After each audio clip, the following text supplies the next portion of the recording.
Nagpahimangno si PRO 11 Regional Director Police Brigadier General Benjamin Silo Jr. sa tanang kapulisan og non-uniform personnel sa striktong pagtuman sa internal rules and regulations sa PNP.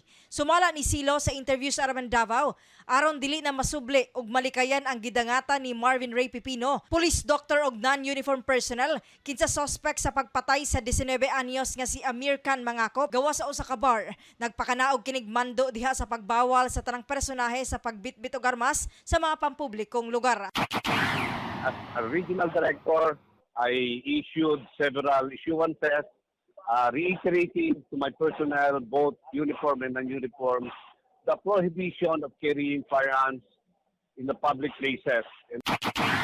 Dili usab kini magpanukong silutan ang mga earring personnel human sa himuong makuting investigasyon. Dungan usab sa pagrespeto sa katungod sa akusadong nag-atubang sa administrative charge. Gitahasan ni Silo ang hepe sa unit nga in charge sa mga security guard nga pahugtan ang koordinasyon aron matutukan ug masiguradong naimplementar ang city ordinances, particular na sa mga bars. Kasama mo sa balita ug serbisyo publiko, Radyo Man Aimee Ginita, Tatak RMN.